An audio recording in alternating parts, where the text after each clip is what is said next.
Sa pork barrel, yung ano pong stand nyo doon? Hindi ko, yung pork barrel kasi, marami kasi mga kwento dyan.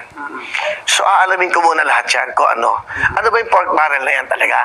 Siyempre, mahirap ako magsalita na hindi ko pa alam pinapasukan ko. Sabihin, wala talagang alam yan. Kaya nga aalamin ko eh.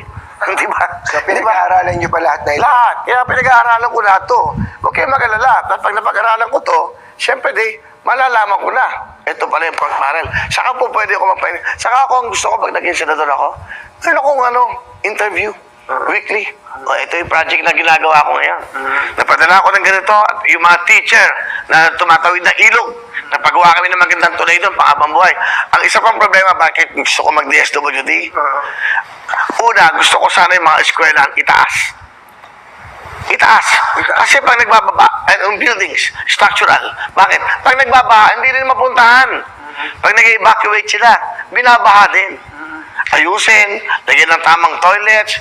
Kasi, alam mo, nung mga lahat yan, pinuntahan ko, Yolanda, lahat yan. Nagbigay ako ng tulong dyan, pati sa isla. Napipiloto ako. 3 helicopter kami, may dala akong jacket, gamot. Yan, totoo yan. Pinuntahan ko lahat, nagbigay ako ng tigil 5 milyon sa bawat mayor. Sa Siargao, nagbigay ako ng 9 million. Siyam na mayor, walang pera, binigyan ko tigil 1 million. Binabanggit ko na lang to ngayon para malaman nyo. Pero hindi ko to binanggit during the time na ginagawa ko. Sa Siargao, ano yun? Audit. Audit ba yun? Kasi, meron akong 50 million dati na cash. Sabi ko, lalaan ko na ito sa mahirap. Yun ang Marikina, 5 million. Montalban, 5 million. Yung mga driver ng COVID, walang pera, 5 million. Binigyan ko lahat. Lahat yan. Naka 50 million ako dyan eh. Ano pa ba yung binigyan ko? Ano ba yung binigyan natin lahat, di ba? Montalban, Marikina, Siargao, yung si governor na basta lahat ng probinsya, inubos ko lahat yun. Hindi akong tinira.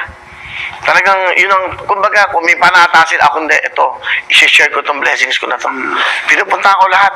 Pagka ba kayo naging senador, magpo-programa pa rin kayo? Oo, kailangan.